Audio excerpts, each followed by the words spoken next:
दोस्तों, कहानी की शुरुआत होती है और हम एक हाई स्कूल की लड़की हान सो-योन को देखते हैं, जो कि रात के अंधेरे में एक ब्रिज पर चलते हुए कहीं जा रही थी।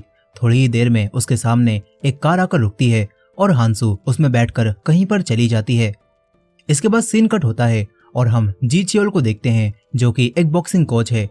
वो एक ट्रॉफी को लेकर एक रेस्टोरेंट में जाता है। वो ट्रॉफी उसके एक स्टूडेंट ने एक मैच में जीती थी, जहां पर वो सेकंड आया था, लेकिन असल में उसका स्टूडेंट ये मैच जीत सकता था, मगर एक करप्ट ऑफिशियल ने पैसे लेकर सामने वाले को विनर घोषित कर दिया। और जी चियोल थोड़ा सनकी था, और अब जब कोई उसके स्टूडेंट के साथ नाइंसाफी करता है तो उससे ये बात सहन नहीं होती और वो यहाँ पर आकर ऑफिशियल से बहस करने लगता है।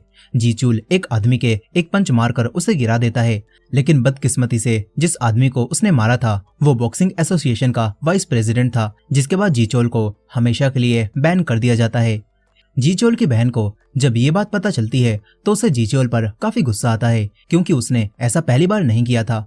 अब उसकी बहन कुछ सेटिंग करके उसे एक नए स्कूल में जिम टीचर की जॉब दिला देती है, जो कि शहर से दूर एक विलेज जैसे एरिया में था। अब इसके बाद जी चियोल ड्राइविंग करते हुए वहां पर जा रहा होता है, लेकिन तभी रास्ते में उसकी कार का टायर पंचर हो जाता है। जब वो टायर को बदलने का इंतजार कर रहा था, तभी उसकी नजर एक नोटिस बोर्ड पर लगे हुए मिसिंग पोस्टर्स पर जाती है। इन पोस्टर्स पर उसी लड़की हानसू की फोटो होती है, जिसे हमने कहानी की शुरुआत में देखा था, और उसके बाद से ही हानसू कहीं पर गायब है। यहाँ पर पोस्टर्स पर किसी ने मजाक उड़ाते हुए उसके बारे में कुछ गलत लिख दिया था और जी चियोल को ये बहुत बुरा लगता है। वो उसे मिटाने की कोशिश करता है, लेकिन उसे और बिगाड़ देता है। अब इसके बाद जब वो उस छोटे से शहर में पहुंचता है तो देखता है कि कुछ स्कूल की गर्ल्स एक लड़की को बुली कर रही हैं। यहाँ पर ये लड़की यूजिन उसी लड़की हानसू की बेस्ट फ्रेंड होती है और उसे इन लड़कियों पर काफी गुस्सा आ रहा था, क्योंकि इन लड़कियों ने ही उन पोस्टर्स पर काफी कुछ उल्टा सीधा लिखा था। और यूजिन इनसे उस बारे में सवाल करने लगती है, तो वो लड़कियां मना कर देती हैं कि हमने ऐसा नहीं किया, लेकिन साफ दिख रहा था कि वो नहीं चाहती कि हानसू वापस आए। जी चियोल उन्हें रोकने की कोशिश करता है, लेकिन वो लड़कियां उसी को उल्टा बोलती हैं कि मिस्टर, अपनी लाइफ पर ध्यान दो। इसके बाद जी चियोल की मुलाकात उसके एक पुराने स्टूडेंट और अब पुलिस ऑफिसर बन चुके डोंगसू से होती है। वो जी चियोल का स्वागत करता है और उसे शहर घुमा देता है। वहीं दूसरी तरफ हम यूजिन को देखते हैं, जो कि हानसू के घर जाती है और उसकी दादी से मिलती है। यहाँ हमें पता चलता है कि हानसू की फैमिली में बस उसकी दादी ही जिंदा बची थी, जो कि हानसू के इस तरह गायब होने से बहुत ज्यादा परेशान थी। इस पूरे गांव में दादी और यूजिन ही एकमात्र लोग हैं जो कि सच में हानसू को ढूंढ रहे हैं। पुलिस ने तो जैसे केस को सीरियस लेना ही बंद कर दिया है। अब इसके बाद यूजिन छत पर आ जाती है। वो हानसू के साथ बिताए हुए अपने अच्छे पलों को याद करने लगती है। यहाँ हमें पता चलता है कि हानसू काफी आजाद ख्यालों की लड़की थी। वो आजाद होकर अपनी जिंदगी जीना चाहती थी। यहीं पर अचानक से अब यूजिन को याद आता है कि हानसू पार्ट टाइम में एक क्लब में काम किया करती थी। थोड़ी छानबीन करने के बाद उसे उस क्लब का एक कार्ड मिल जाता है और वो तय करती है कि वो वहां खुद जाकर इन्वेस्टिगेट करेगी। अब अगले दिन जी चियोल का स्कूल में जॉब पर पहला दिन होता है। प्रिंसिपल उसे बाकी टीचर से मिलवाते हैं और उसकी डेस्क एक आर्ट टीचर जीसंग के पास लगवा देते हैं। यहाँ पर जिम टीचर होने के साथ साथ जी चियोल को स्टूडेंट डीन की भी जिम्मेदारी दी जाती है। प्रिंसिपल उसे एक टास्क देते हैं कि तुम्हें सभी स्टूडेंट से लंच फीस वसूलनी है। अब लंच ब्रेक के दौरान जी चियोल सभी लड़कियों से पैसे मांगने जाने लगता है, जिन लोगों ने अभी तक पैसे नहीं भरे थे, लेकिन कोई भी लड़की जी चियोल को सीरियसली नहीं लेती।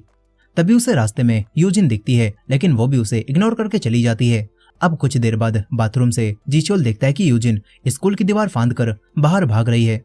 वो चुपचाप उसका पीछा करता है और देखता है कि वो मार्केट की ओर जा रही है, लेकिन रास्ते में ही जी चियोल एक क्लो मशीन पर अटक जाता है। पहली बार उसकी किस्मत चमकी थी। वो एक सॉफ्ट टॉय को जीत जाता है और खुशी से झूमने लगता है। यूजिन भी उसे देखती है। इसके बाद यूजिन एक इलेक्शन कैंपेन से गुजरती हुई जाने लगती है, जहां पर एक पावरफुल पॉलिटिशियन मिस्टर किम लोगों से वोट मांग रहा था। लेकिन सच बात तो यह है कि ये आदमी भले ही साफ सुथरा दिख रहा हो, लेकिन अंदर से ये पूरा करप्ट और शातिर है। अब यूजिन इस कैंपेन को इग्नोर करती हुई उसी क्लब की ओर बढ़ती है जहां पर हानसू ने काम किया था। वो वहां पर लोगों से पूछताछ करती है कि क्या किसी ने हानसू को यहाँ पर देखा है, लेकिन उसे कोई भी पक्का जवाब नहीं मिलता। यहाँ पर क्लब के ओनर्स उसे धमकाते हैं और कहते हैं कि तुम्हें पता भी है ये कौन सी जगह है। वो लोग उसे धक्के मारने की कोशिश करते हैं, मगर तभी यहाँ पर जी चियोल आ जाता है। वो उन गुंडों से उसे बचा लेता है। जी चियोल यूजिन को समझाता है कि इस केस से तुम्हारा दूरी रहना बेहतर है और पुलिस भी तो इस केस पर काम कर रही होगी। अब इसके बाद रात को वो उसे घर छोड़ देता है और खुद अपने अपार्टमेंट की ओर निकल जाता है। लेकिन यूजिन जब अकेली जा रही थी तो अचानक से एक आदमी एक कार से उसका पीछा करता है और तुरंत ही बाहर आकर यूजिन को किडनैप करने की कोशिश करता है। वहीं दूसरी तरफ जीचोल को यूजिन का फोन अपनी कार में मिलता है जो कि यूजिन भूल गई थी। जीचोल जब उसे लौटाने के लिए वापस आता है तो उसे वही आदमी दिखता है जो कि यूजिन को किडनैप करने की कोशिश कर रहा था। वो आदमी जीचोल को देखता है और यहाँ से भाग जाता है। जीचोल तुरंत ही बेहोश पड़ी हुई यूजिन को हॉस्पिटल लेकर जाता है और पुलिस स्टेशन में रिपोर्ट भी लिखवा देता है। लेकिन जब पुलिस चीफ को ये बात पता चलती है कि यूजिन उसी लड़की हांसू की बेस्ट फ्रेंड है तो वो इस केस को टालने लगता है। ऐसा लग रहा था जैसे मानो वो हांसू के मिसिंग होने से जुड़ी हुई कोई सच्चाई छुपाने की कोशिश कर रहा हो। अब थोड़ी देर बाद जीचोल अपने दोस्त डोंगसू से मिलकर हांसू के केस के बारे में बात करता है और उसे ये बात जानकर काफी हैरानी होती है कि पुलिस ने अब तक हांसू के केस में कोई ऑफिशियल रिपोर्ट भी दर्ज नहीं की है। पुलिस को लगता है कि वो लड़की कोई गैर जिम्मेदार आवारा लड़की होगी जो कि अपने घर से भाग गई है। लेकिन जीचोल को यकीन होता है कि ये बात सच नहीं है। वो ठान लेता है कि वो खुद पता लगाएगा कि असल में हांसू के साथ आखिर क्या हुआ था। अगले ही दिन वो हांसू के घर जाता है और उसकी दादी से मिलता है। वो दादी को समझाता है कि अगर वो पुलिस स्टेशन को एक फॉर्मल लेटर लिखें और कंसेंट फॉर्म साइन करें तो पुलिस को मजबूरी में केस फाइल करना ही पड़ेगा। और इनका प्लान काम कर जाता है और डोंगसू को आखिरकार मिसिंग पर्सन रिपोर्ट फाइल करनी पड़ती है। इसके बाद जीचोल स्कूल के आसपास खुद ही इन्वेस्टिगेशन शुरू करता है। लेकिन यहाँ पर कुछ टीचर्स उसे बताते हैं कि हांसू सबसे बुरी स्टूडेंट थी। वो साल भर में आधे से ज्यादा समय स्कूल से गायब रहती थी और लोग उसे पागल तक कहते थे। एक टीचर तो उसे साफ साफ कह देता है कि अपने भले के लिए इस केस से दूर रहो। ये सारी बातें यूजिन सुन लेती है। उसे बहुत ज्यादा गुस्सा आता है। वो जीचोल को एक साइड में लेकर जाती है और कहती है कि सभी लोग झूठ बोल रहे हैं ताकि असली सच्चाई छुपाई जा सके। जीचोल अब कंफ्यूज हो जाता है कि वो किसकी बात पर भरोसा करे और किसकी बात पर नहीं। यहाँ अब बात खत्म करते समय यूजिन उससे एक सीधा सवाल करती है और कहती है कि अगर हांसू तुम्हारी बेटी होती तो क्या तुम तब भी ऐसे ही शांत बैठे रहते। ये सवाल जीचोल के दिमाग की बत्ती जला देता है। वो सोचता है कि अब चाहे हांसू भागी हो या फिर नहीं, उसे ढूंढना बहुत जरूरी है। इसके बाद जीचोल को बाथरूम में कुछ लड़कियां स्मोकिंग करती हुई दिखती हैं। जीचोल उनके पास जाता है और उनसे पूछता है कि सच बता दो, सिगरेट के पैकेट कहाँ पर हैं। वो यहाँ पर सिगरेट के पैकेट ढूंढने लगता है और लड़कियां यहाँ से निकल जाती हैं। लेकिन तभी जीचोल की नजर यहाँ पर लगे हुए एक हिडन कैमरा पर पड़ती है जो कि एक स्टॉल में छुपाया गया होता है। जीचोल तुरंत ही प्रिंसिपल के पास जाता है, लेकिन वो ये बात प्रिंसिपल को बता पाता इससे पहले ही प्रिंसिपल जीचोल को ही डांटने लगते हैं और कहते हैं कि हांसू के केस से तुम दूर रहो। इस रवैये को देखकर जीचोल का शक और भी ज्यादा पक्का हो जाता है। वो कैमरे के बारे में उन्हें कुछ भी नहीं बताता और उसे अपने पास ही रख लेता है। फिर वो रात को कैमरे की वीडियोस को प्ले करता है और देखता है कि ये कैमरा तो उसी के बराबर में बैठने वाले उस आर्ट टीचर ने लगाया था। जीचोल तुरंत ही उससे सवाल करने जाता है, लेकिन वो तो पहले ही घर जा चुका था। मौके का फायदा उठाकर जीचोल अब उसके लैपटॉप की तलाशी लेने लगता है और यहाँ पर उसे आर्ट टीचर की उसी लड़की हांसू के साथ हुई चैट दिखाई देती है।